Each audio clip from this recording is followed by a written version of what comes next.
لیکن امت کے جمہور علماء اس پر متفق ہیں کہ میرے آقا کا انتقال جو ہے یہ 12 ربیع الاول کو ہوا۔ آپ کو میری بات سمجھ آ رہی؟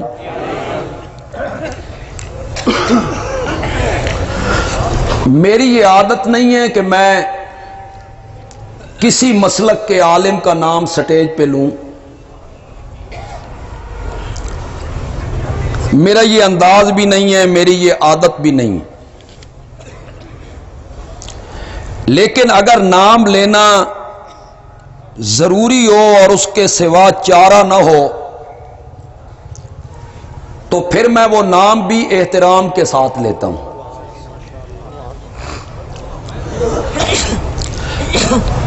بریلوی مسلک کے بانی مولانا احمد رضا خان صاحب بریلوی، انہوں نے اپنے فتاوی رضویہ میں لکھا، کمزور بات نہیں کروں گا کہ کل کوئی بندہ اٹھ کے میرے گریبان پر ہاتھ رکھ لے، ریت کی دیوار پہ پاؤں رکھ کے بھی بات نہیں کروں گا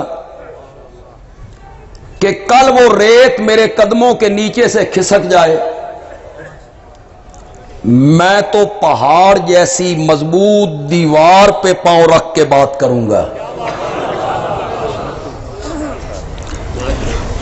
اگر بریلوی مسلک کے میرے کوئی بھائی، میرے دوست، میرے عزیز بزرگ یہاں آئیں، وہ اپنے مکتب میں جائیں، اپنے مدارس میں جائیں، ان کے کتب خانے میں جائیں، فتاوی رضویہ اٹھائیں، اس میں مولانا احمد رضا خان صاحب بریلوی نے لکھا کہ نبی اکرم کی پیدائش 8 ربیع الاول کو ہوئی ہے۔ سن رہے ہو کہ کون نہیں سن رہے ہو؟ پیدائش کی تاریخ انہوں نے کیا لکھی؟ اور انہوں نے لکھا کہ آپ کا انتقال 12 ربیع الاول کو ہوا ہے۔ یہ انہوں نے بھی اپنی کتاب میں لکھا۔ تو پھر آج کے دن کو اور ربیع الاول کے مہینے کو ولادت سے اتنا تعلق نہیں ہے جتنا تعلق کس سے ہے؟ چونکہ وقت کم ہے